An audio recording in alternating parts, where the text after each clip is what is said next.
Welcome back to Would You Gaming, the podcast where we try to keep you up to date on all the latest in gaming news while also bringing interesting topics along the way that we cover as well. Today I wanted to discuss microtransactions, the thing that is so prevalent in gaming today. You would think that it was always a staple, but that is not the case. As always, if you're new here, make sure you give us a follow, like, subscribe. Let us know what we could do to improve the podcast. If you have any ideas for upcoming episodes, we'd love to hear those, as always. And before we begin, I want to give a shout out to friends across the pond, the VGK Video Game Nights. They're an interesting podcast as well, covering topics in gaming as well. Their latest podcast, they covered the 3DS library, the system there I haven't given it a listen, but the one prior to that, I think it was on Street Fighter. And they cover some interesting things along the way, so check them out as well. To begin, we'll look at microtransactions. Microtransactions began first in the 90s when games were online. There were ways of changing real-world currency for digital currency and thus being able to purchase items in-game. And this, of course, went on to, in 2006, we had our first major publisher actually roll something out. Bethesda rolled out the horse armor that they released. They wanted to see if there was any audience for it, if there was any kind of way that gamers might purchase this.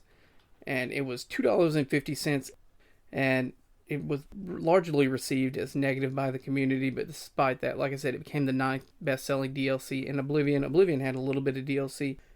I don't know if they had season passes back then, but they have the Shivering Isle armor, I know that.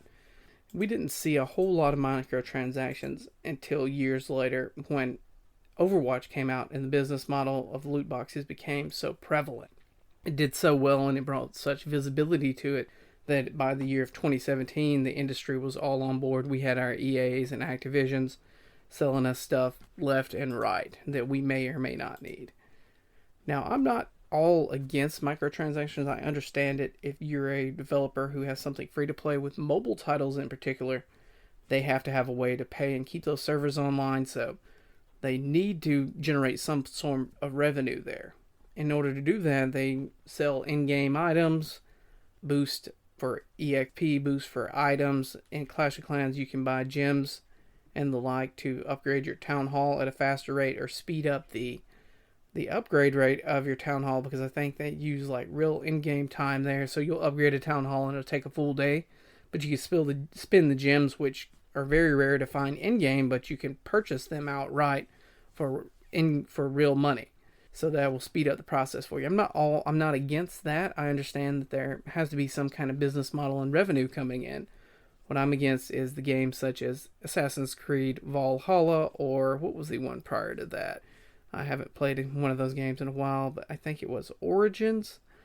And that game was so grindy that if you didn't purchase an EXP booster, you were going to spend hours upon hours in the game.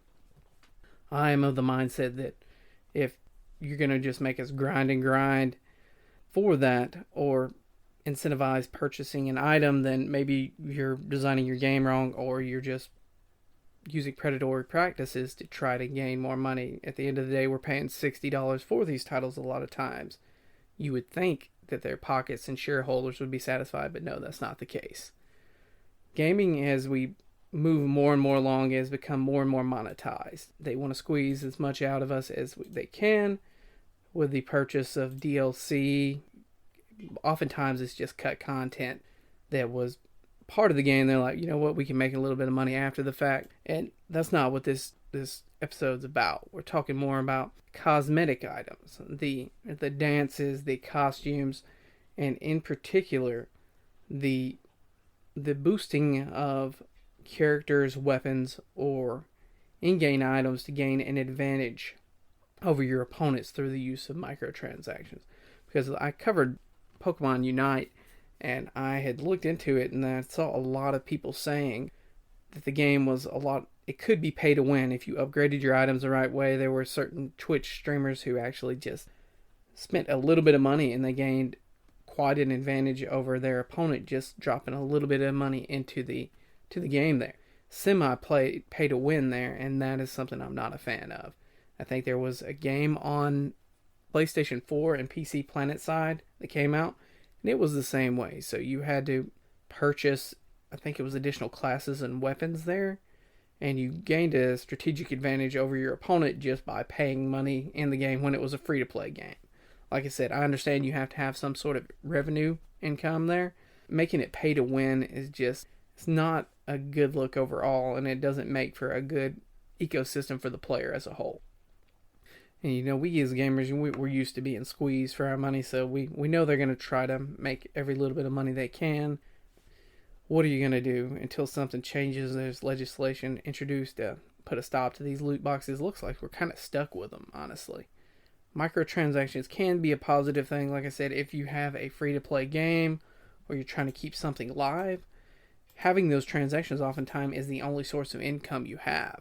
In those ways, you're able to keep the player base going, keep the game alive, and allow players to enjoy a game that they might love. And like I said, I'm not against that at all. I have the issue when it's just rubbed down, or just jammed down our throat. In the case of Destiny was not a free-to-play game originally, but Activision was the shareholder. They were a partner with Bungie in developing that game. So, of course, every opportunity we got, there were more and more dances introduced there. There was a Carlton, and I think he even tried to sue Activision and Bungie over there, ultimately failing. But it's just interesting to see that the more we move along, we get less games and then more in-game purchases that they want to give us. If we look at live services games, they're the biggest culprit of this.